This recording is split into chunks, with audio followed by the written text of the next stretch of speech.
El juicio de Dios. Autor Antonio Rollo. Hablábamos del problema formidable de la muerte y decíamos que si considerada con ojos paganos, es la cosa más terrible entre todas las cosas terribles, a la luz de la fe católica, contemplada con ojos cristianos, es simpática y deseable. Diga el mundo lo que quiera, porque para el cristiano, señores, la muerte es comenzar a vivir. Es el tránsito a la inmortalidad, la entrada en la vida verdadera. La muerte es un fenómeno mucho más aparente que real. Afecta al cuerpo únicamente, pero no al alma. El alma es inmortal. Y el mismo cuerpo muere provisionalmente, porque un gran dogma de la fe católica nos dice que sobrevendrá en su día la resurrección de la carne. De manera que, en fin de cuentas, la muerte en sí misma no tiene importancia ninguna, es un simple tránsito a la inmortalidad. Pero ahora nos sale al paso otro problema formidable, y ese sí que es serio, señores. Ese sí que es terrible, el problema del juicio de Dios. Está revelado por Dios, consta en las fuentes mismas de la revelación. El apóstol San Pablo dice que está establecido por Dios que los hombres mueran una sola vez y después de la muerte el juicio. Hebreo 9:27. Lo ha revelado Dios por medio del apóstol San Pablo y se cumplirá inexorablemente. Hace unos años murió en Madrid un religioso ejemplar. Murió como había vivido, santamente. Pero pocas horas antes de morir le preguntaron: Padre, ¿está preocupado ante la muerte? ¿Tiene miedo a la muerte? Y el padre contestó: La muerte no me preocupa nada, ni poco ni mucho. Lo que me preocupa muchísimo es la aduana. Después de morir, tendré que pasar por la aduana de Dios y me registrarán el equipaje. Eso sí que me preocupa. Habrá dos juicios, señores: el juicio particular, al que alude San Pablo en las palabras que acabo de citar, y el juicio universal, que con todo lujo de detalles describió personalmente en el Evangelio nuestro Señor Jesucristo, que actuará en él de juez supremo de vivos y muertos. Habrá dos juicios: el juicio particular y el juicio final o universal. Santo Tomás de Aquino, el príncipe de la teología católica, explica admirablemente el porqué de estos juicios. No pueden ser más razonables, porque el individuo es una persona humana particular, pero, además, un miembro de la sociedad. En cuanto individuo, en cuanto persona particular, le corresponde un juicio personal que le afecte única y exclusivamente a él, y este es el juicio particular. Pero en cuanto miembro de la sociedad a la que posiblemente ha escandalizado con sus pecados o sobre la que ha influido provechosamente con su acción bienhechora, tiene que sufrir también un juicio universal público, solemne, para recibir ante la faz del mundo el premio o castigo merecidos.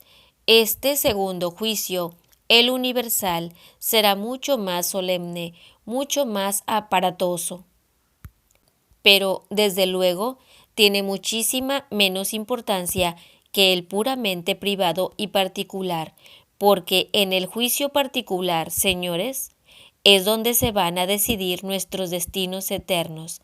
El juicio universal no hará más que confirmar, ratificar definitivamente la sentencia que se nos haya dado a cada uno en nuestro propio juicio particular. Por consiguiente, como individuos, como personas humanas, nos interesa mucho más el juicio particular que el juicio universal. Y de él vengo a hablaros esta tarde, os voy a hacer un resumen de la teología del juicio particular, procediendo ordenadamente a base de una serie de preguntas y respuestas. ¿Cuándo se celebrará el juicio particular? Inmediatamente después de la muerte real. Después de la muerte real, digo, no de la muerte aparente. Porque, señores, estamos en un error si creemos que en el momento de expirar el enfermo, cuando exhala su último suspiro, ha muerto realmente. Pues no es así. Contemplad los últimos instantes de un moribundo.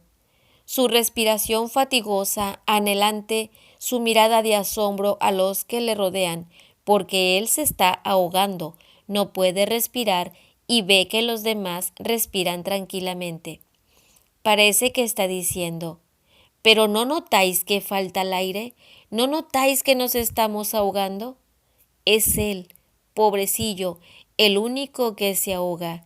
Y llega un momento en que es tanta la falta de oxígeno que experimentan sus pobres células, que hace una respiración profunda, profundísima hacia adentro, y de pronto la expiración lanza hacia afuera aquel aire y queda inmóvil, completamente paralizado.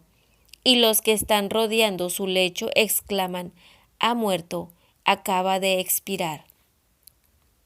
Pero, en realidad, no es así. Han desaparecido sin duda las señales o manifestaciones externas de vida. Ya no respira, ya no oye, ya no ve, ya no siente. Pero la muerte real no se ha producido aún. El alma está allí todavía. El cuerpo ha entrado en el periodo de muerte aparente que se prolongará más o menos tiempo, según los casos, más largos en las muertes violentas o repentinas, más corto en las que siguen el agotamiento de la vejez o de una larga enfermedad. El hecho de la muerte aparente está científicamente demostrado, puesto que se ha logrado volver a la vida por procedimientos puramente naturales y sin milagro alguno, a centenares de muertos aparentes, tantos que ha podido inducirse una ley universal válida para todos. Ved lo que ocurre cuando apagáis una vela, un cirio, la llama ya no existe, pero el pábilo está todavía encendido, está humeante todavía y poco a poco se va extinguiendo, hasta que por fin se apaga del todo. Algo parecido ocurre con la muerte. Cuando el enfermo exhala el último suspiro, parece que la llama de la vida se apagó definitivamente, pero no es así. El alma está allí todavía. Hay un espacio más o menos largo entre la muerte real y la muerte aparente, que puede ser decisivo para la salvación eterna del presunto muerto, puesto que durante él se les pueden administrar todavía los sacramentos de la penitencia y extrema unción. ¿Cuántas veces ocurre, señores, la desgracia de una muerte repentina en el seno del hogar, y cuando ya no hay nada que hacer para devolverle la salud corporal, cuando el médico ya no tiene nada que hacer allí porque se ha producido ya la muerte aparente que acabará muy pronto en muerte real? Todavía tenéis tiempo de correr a la parroquia, llamad urgentemente al sacerdote para que le dé la absolución sacramental y sobre todo le administre el sacramento de la extrema unción, del que acaso dependa la salvación eterna de esa alma. Corred a la parroquia, llamad al sacerdote. Ya lloraréis después, no perdáis tiempo inútilmente. ¿Acaso depende de eso la salvación eterna de ese ser querido? Claro está que esto es un recurso de extrema urgencia que solo debe emplearse en caso de muerte repentina, porque cuando se trata de una enfermedad normal, la familia tiene el gravísimo deber de avisar al sacerdote con la suficiente anticipación para que el enfermo reciba con toda lucidez y dándose perfecta cuenta los últimos sacramentos y se prepare en la forma que os exponía ayer al hablaros de la muerte cristiana. Pero cuando sobreviene la desgracia de una muerte violenta o repentina, hay que intentar la salvación de esa alma por todos los medios a nuestro alcance, y no tenemos otros que la administración de la absolución sacramental, y mejor aún del sacramento de la extrema unción, que resulta más eficaz todavía en casos de muerte repentina, puesto que no requiere ningún acto del presunto muerto, con tal de que de hecho tenga al menos atrición interna de sus pecados.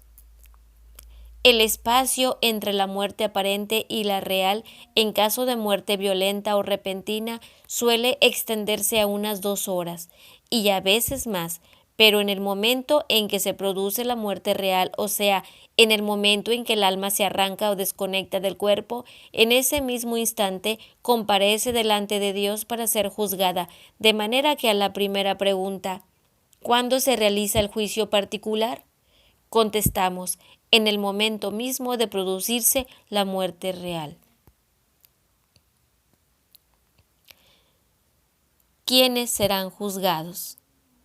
La humanidad, en pleno, absolutamente todos los hombres del mundo, sin excepción, desde Abel, que fue el primer muerto que conoció la humanidad, hasta los que mueran en la catástrofe final del mundo, todos, los buenos y los malos, lo dice la Sagrada Escritura.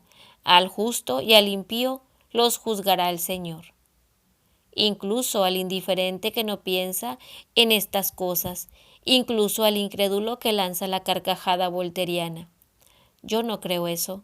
Será juzgado por Dios, tanto si lo cree como si lo deja de creer, porque las cosas que Dios ha establecido no dependen de nuestro capricho o de nuestro antojo. De que nosotros estemos conformes o lo dejamos de estar, lo ha establecido Dios, y el justo y el impío serán juzgados por Él en el momento mismo de producirse la muerte real, todos, sin excepción. ¿Dónde y cómo se celebrará el juicio particular? En el lugar mismo donde se produzca la muerte real, en la cama de nuestra habitación, bajo las ruedas de un automóvil, entre los restos del avión destrozado, en el fondo del mar si morimos ahogados en él, en cualquier lugar donde nos haya sorprendido la muerte real, allí mismo en el acto seremos juzgados. Y la razón es muy sencilla, señores. El juicio consiste en comparecer el alma delante de Dios, y Dios está absolutamente en todas partes. No tiene el alma que emprender ningún viaje. Hay mucha gente que cree o se imagina que cuando muere un enfermo, el alma sale por la ventana o por el balcón y emprende un larguísimo vuelo por encima de las nubes y de las estrellas. No hay nada de esto. El alma, en el momento en que se desconecta del cuerpo, entra en otra región, pierde el contacto con las cosas de este mundo y se pone en contacto con las del más allá, adquiere otro modo de vivir, y entonces se da cuenta de que Dios la está mirando. Dice al apóstol San Pablo que Dios no está lejos de nosotros, porque en Él vivimos y nos movemos y existimos. Hechos 17:28. Así como el pez existe y vive y se mueve en las aguas del océano, así nosotros existimos y vivimos y nos movemos dentro de Dios, en el océano inmenso de la divinidad.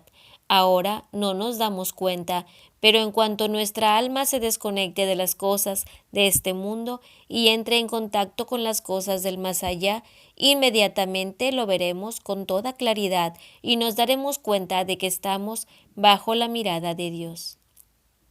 Pero me diréis, ¿el alma comparece realmente delante de Dios? ¿Ve al mismo Dios? ¿Contempla la esencia divina? Claro está que no.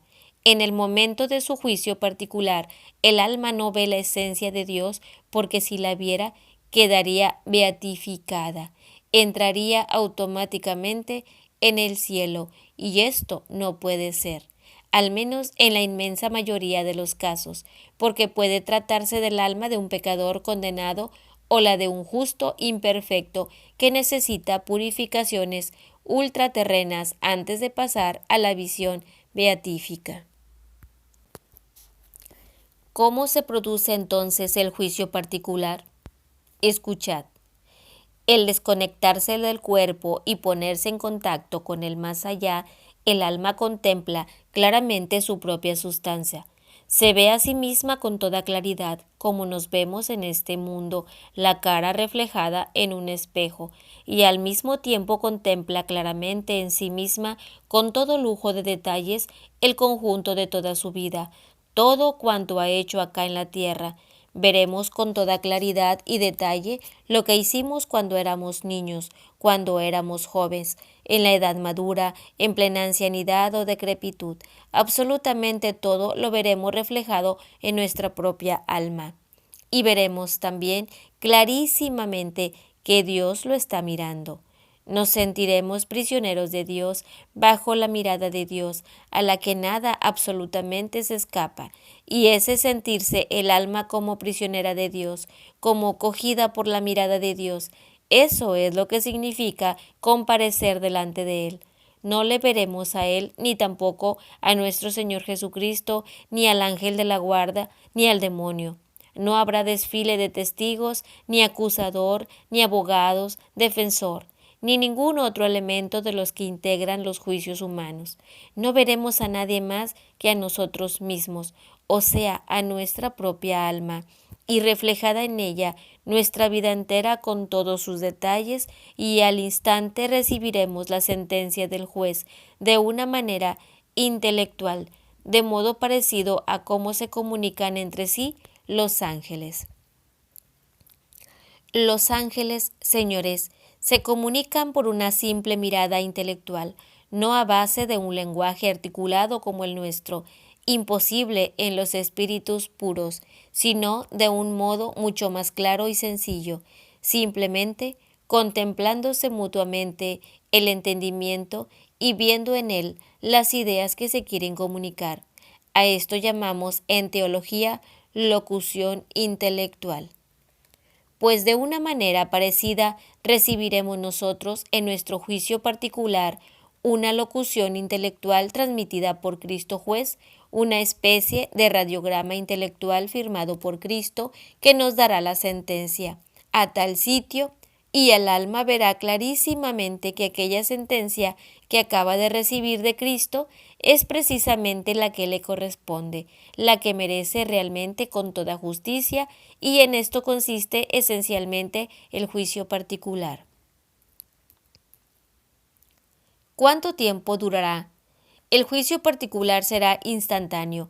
En un abrir y cerrar de ojos se realizará el juicio y recibiremos la sentencia, y esto no es obstáculo para su claridad y nitidez. Aunque el juicio durase un siglo, no veríamos más cosas, ni con más detalle, ni con más precisión, que las veremos en ese abrir y cerrar de ojos, porque al separarse del cuerpo, el entendimiento humano no funciona de la manera lenta y torpe a que le obliga en este mundo su unión con la pesadez de la materia. Así en la tierra, nuestro entendimiento funciona de una manera discursiva, razonada, lentísima, por lo que conocemos las cosas poco a poco, por parcelas, y así y todo no vemos más que lo superficial, lo que aparece por fuera, no calamos, no penetramos en la esencia misma de las cosas. Pero el entendimiento, separado del cuerpo, ya no se siente encadenado por la pesadez de la materia y entiende perfectamente a la manera de los ángeles, de una manera intuitiva, de un solo golpe de vista, sin necesidad de discursos ni razonamientos. Santa Teresa de Jesús, la incomparable doctora mística, tuvo visiones intelectuales altísimas, como puede leerse en el libro de su vida, escrito por ella misma, y en una de ellas Dios le mostró un poco lo que ocurre en el cielo, en la mansión de los bienaventurados. Ella misma dice que acaso no duró ni siquiera el espacio que tardamos en rezar un Ave María, y a pesar de la brevedad de ese tiempo, se espantaba de que hubiese visto tanta cantidad de cosas y con tanto detalle y precisión. Es por eso en aquel momento le concedió Dios una visión intelectual a la manera de los ángeles, y contempló ese panorama deslumbrador de una manera intuitiva, de un solo golpe de vista. lo vio clarísimamente todo en un instante, en un abrir y cerrar de ojos. Esto nos ocurrirá a cada uno de nosotros en el momento en que nuestra alma se separe del cuerpo y tengamos nuestro juicio particular. ¿Y qué veremos en ese tan corto espacio de tiempo?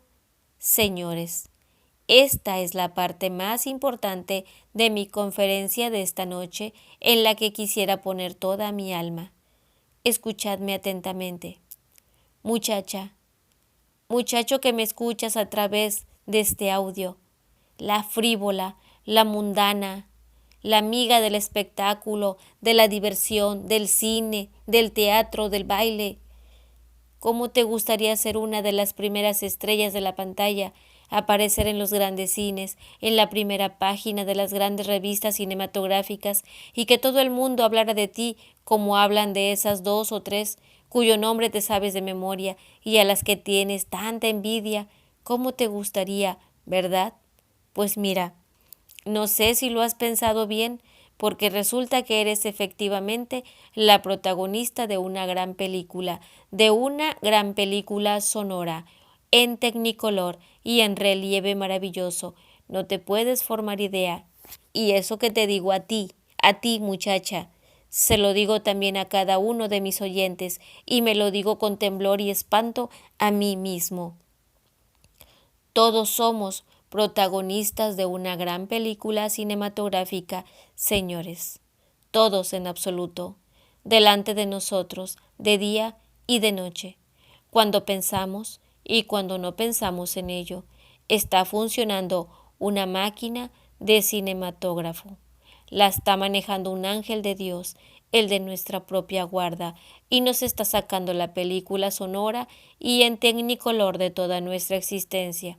Comenzó a funcionar en el momento mismo del nacimiento, y a partir de aquel instante recogió fidelísimamente todos los actos de nuestra infancia y de nuestra niñez y de nuestra juventud y de nuestra edad madura, y recogerá todos los de nuestra vejez, hasta el último suspiro de la vida. Todo ha salido, sale y saldrá en la película sonora y en tecnicolor que nos está sacando el ángel de la guarda. Señores, por orden de Dios nuestro Señor, no se escapa el menor detalle. Es una película de una perfección maravillosa.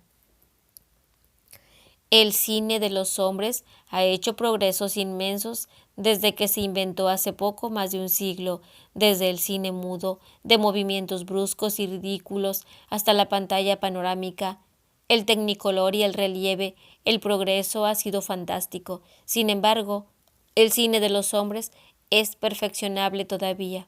No reúne todavía las maravillosas condiciones técnicas que se adivinan para el futuro. El cine de los hombres todavía tiene que progresar y mucho. Ah, pero el cine de Dios es acabadísimo, perfectísimo, absolutamente insuperable. No le falta ni un solo detalle, lo recoge todo con maravillosa precisión y exactitud. En primer lugar, los actos externos, los que se pueden ver con los ojos y tocar con las manos. Vuelvo a hablar contigo, a ti, muchacha frívola y mundana, que estás a través de esta pantalla y de este audio. Aquel día con tu novio, ¿te acuerdas? Nadie lo vio, nadie se enteró, pero delante de vosotros estaba el cine de Dios, y en primer plano, en película sonora y en tecnicolor. Está recogido todo aquello y lo vas a contemplar otra vez en el momento de tu juicio particular. Es inútil, señores, que nos encerremos con llave en una habitación, porque delante de nosotros se nos metió aquel operador invisible con su aparato cinematográfico, y lo que hagamos a puerta cerrada y con la llave echada, está saliendo todo en su película sonora y en tecnicolor. Es inútil que apaguemos la luz, porque el cine de Dios es tan perfecto que funciona exactamente igual a pleno sol que en la más completa oscuridad. Pero no recoge solamente las acciones, también capta y recoge las palabras, porque el cine de Dios es sonoro.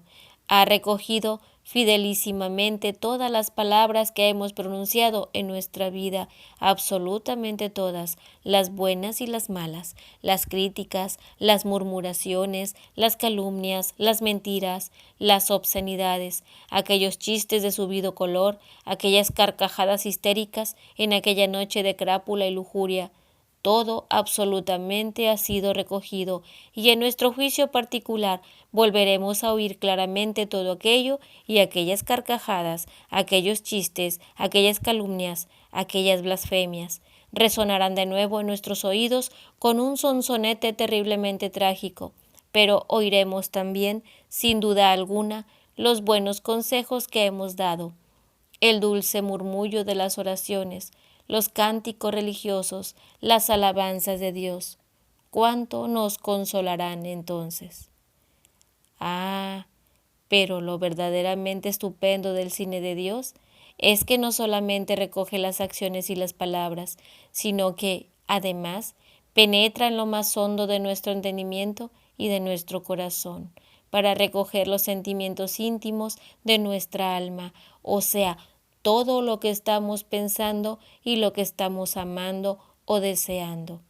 Cuántos pensamientos obscenos, cuántos contra la caridad, cuántas dudas caprichosas, cuántas sospechas infundadas, cuántos juicios temerarios, cuántos pensamientos de vanidad, de altanería, de orgullo, de exaltación del propio yo, de desprecio de los demás y las desviaciones afectivas, los perversos amores. Dios mío, aquel casado que pasaba por persona honorabilísima y resulta que además de su mujer tenía 2 o 3 amiguitas. Aquella joven que parecía tan modosita y se entendía con el jefe de su oficina. Todo saldrá en el cine de Dios.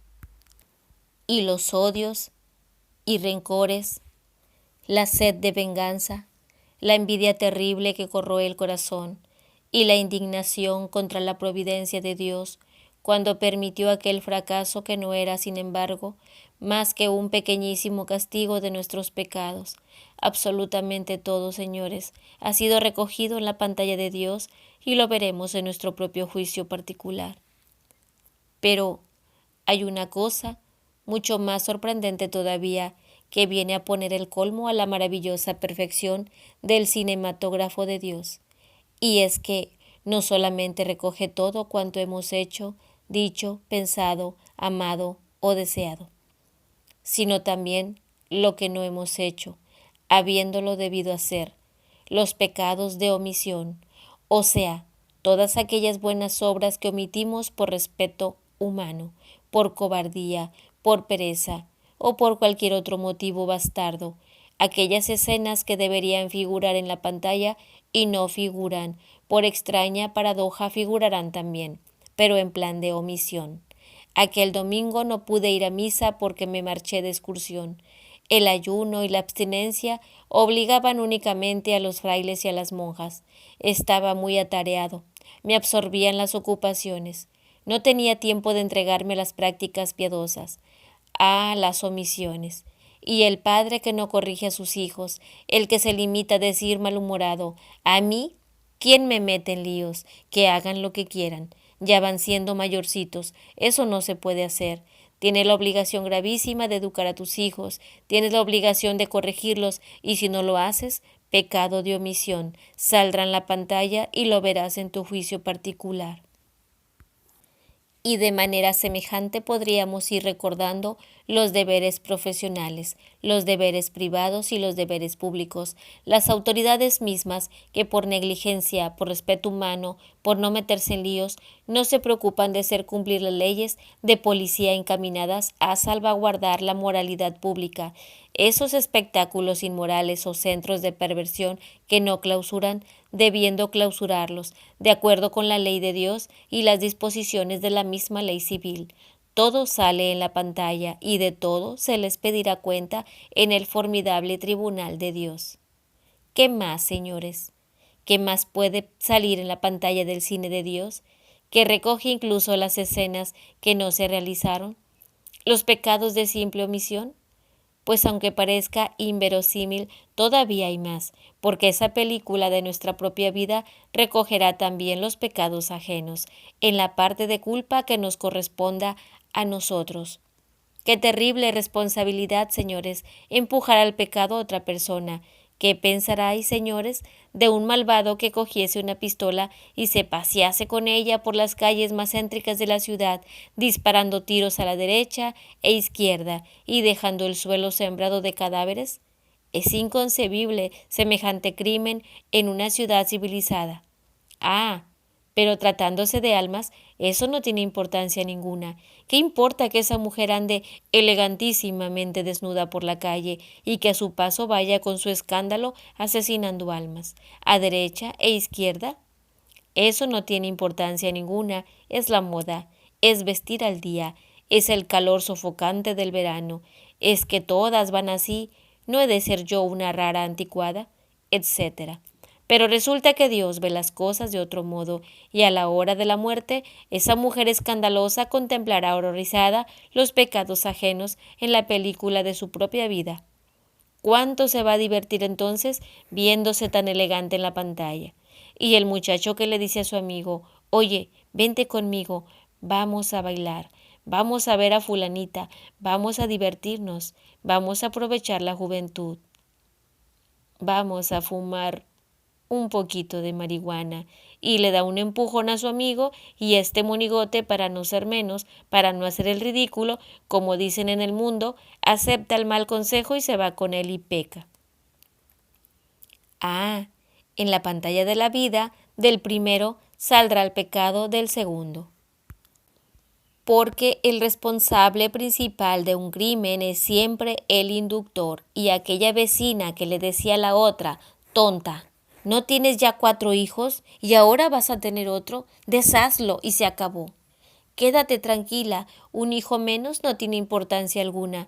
Pero ante Dios, ese mal consejo fue un gravísimo pecado que dio ocasión a un asesinato cobarde, el aborto voluntario, y ese crimen ha quedado recogido en las 2 películas, en la de la aconsejante y en la que aceptó el mal consejo y cometió el asesinato. Ah, la de cosas que se verán y se oirán en la película de la propia vida, señores.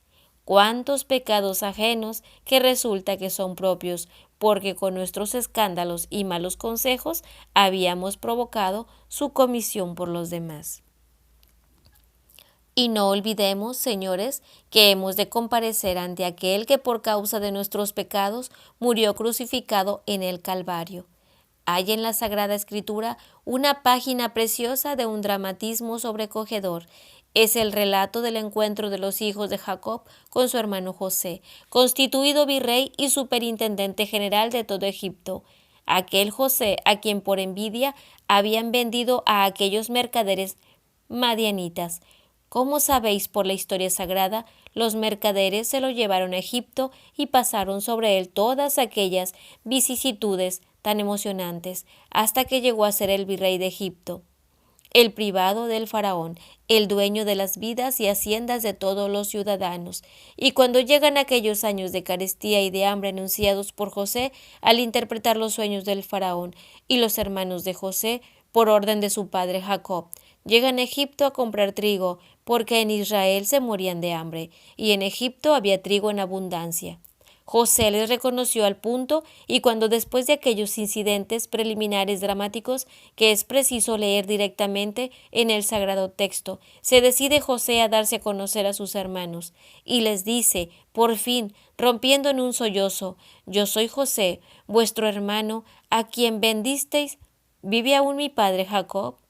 Dice la Sagrada Escritura que sus hermanos no pudieron contestarle, pues se llenaron de terror ante él. Génesis 45:3. No pudieron responderle porque cuando vieron que estaba delante de José, a quien habían vendido criminalmente y que ahora era el amo de Egipto y podía ordenar que les matasen a todos. Fue tal el terror que se apoderó de ellos, que la voz se les anudó en la garganta y no acertaron a pronunciar una sola palabra. Ah, señores, cuando estas gentes que ahora, colocándose al margen de toda moral, de toda preocupación religiosa, ríen a carcajadas por los caminos del mundo, del demonio y de la carne, burlándose de los mandamientos de la ley de Dios y vendiendo a Cristo, como los hijos de Jacob vendieron a su hermano José, cuando en el momento en que su alma se separe del cuerpo, comparezcan intelectualmente delante de ese mismo Cristo, a quien traicionaron y vendieron como precio de sus desórdenes. Y cuando oigan que les dice, yo soy Cristo, vuestro hermano mayor, a quien vosotros crucificasteis. Ah, señores, el terror más horrendo se apoderará de ellos, pero entonces será ya demasiado tarde. Un momento antes vivían en este mundo, estaban a tiempo todavía de caer de rodillas ante Cristo crucificado y pedirle perdón. Pero si llega a producirse la muerte real, si el alma se separa del cuerpo sin haberse reconciliado con Dios, eso ya no tiene remedio para toda la eternidad. La sentencia del juicio, señores, será irrevocable, definitiva, por dos razones clarísimas. La primera, porque la habrá dictado el Tribunal Supremo de Dios. No hay apelación posible. En este mundo, cuando un tribunal inferior da una sentencia injusta, el que se cree perjudicado puede recurrir al Tribunal Superior. Ah, pero si la sentencia le da el Tribunal Supremo, se acabó. Ya no se puede recurrir a nadie más. Este es el caso de la sentencia de Dios en el juicio particular. La segunda razón es también clarísima. Solo cabe el recurso contra una sentencia injusta. Ahora bien, en el juicio particular, el alma verá y reconocerá rendidamente que la sentencia que acaba de recibir de Dios es justísima, es exactamente la que merece.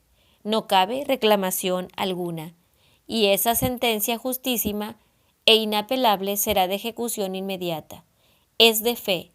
Lo ha definido expresamente la Iglesia Católica.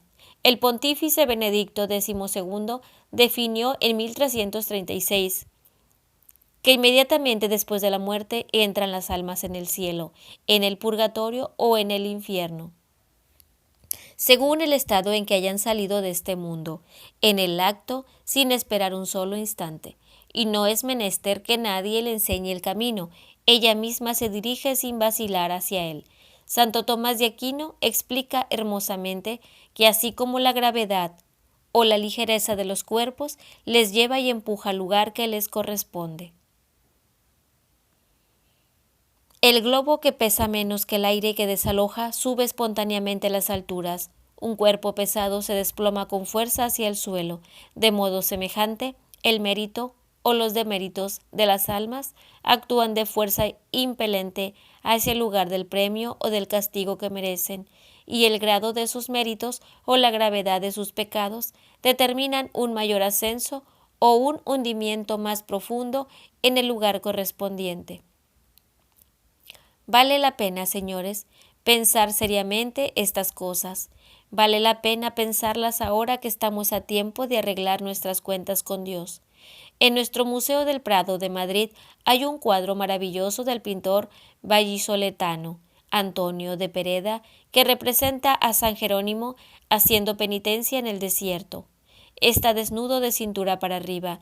En su mano izquierda sostiene una tosca cruz que se apoya sobre el libro abierto de las Sagradas Escrituras, y apoyándose con su brazo derecho sobre una roca, escucha el santo con gran atención el sonido de una misteriosa trompeta enfocada a sus oídos. Es la trompeta de Dios que al fin del mundo convocará a los muertos para el juicio final. San Jerónimo se estremecía al pensar en aquella hora tremenda y como resultado de su meditación se entregaba a una penitencia durísima, a un ascetismo casi feroz. A nosotros no se nos pide tanto, no se nos exige que nos golpeemos el pecho desnudo con una piedra, como hacía San Jerónimo. Basta simplemente con que dejemos de pecar y tratemos en serio de hacernos amigos de Cristo, que será nuestro juez a la hora de nuestra muerte. Santa Teresa del Niño Jesús, que amaba a Cristo más que a sí misma, exclamaba llena de gozo: Qué alegría pensar que seré juzgada por aquel a quien amo tanto. Nadie nos impide a nosotros comenzar a saborear desde ahora tamaña dicha y felicidad.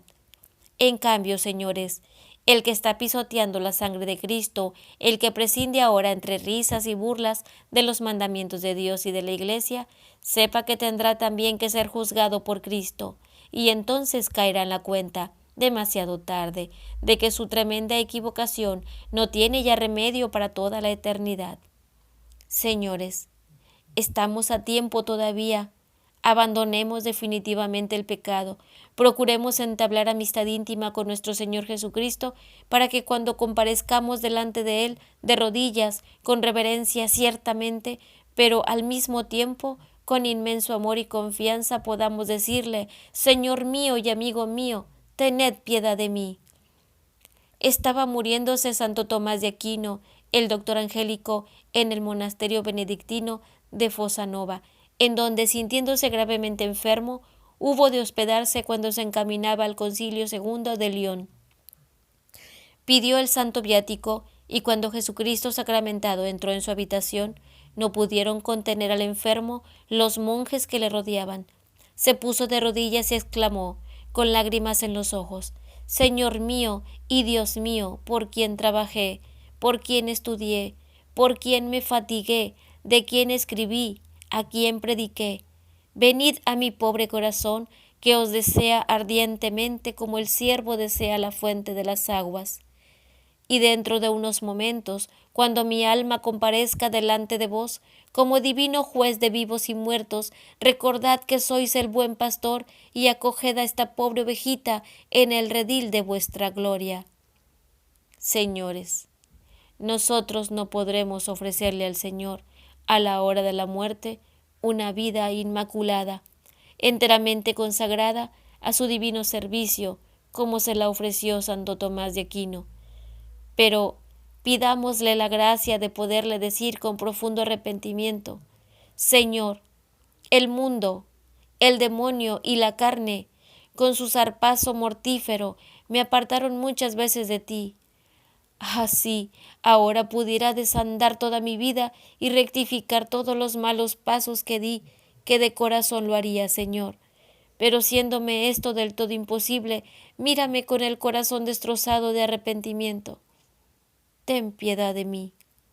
Y nuestro Señor Jesucristo, no lo dudemos, señores, en un alarde de bondad, de amor y de misericordia, nos abrazará contra su corazón y nos otorgará plenamente su perdón. Para asegurarlo más y más, llamemos desde ahora en nuestro auxilio a la Reina de cielos y tierra, a la Santísima Virgen María, nuestra dulcísima Madre. Invoquémosla todos los días de nuestra vida con el rezo en familia del Santo Rosario. Esta plegaria bellísima en la que le pedimos 50 veces que nos asista a la hora de nuestra muerte, que venga en efecto a recoger nuestro último suspiro y que ella misma nos presente delante del juez de su divino Hijo, para obtener de sus labios divinos la sentencia suprema de nuestra felicidad eterna. Así sea.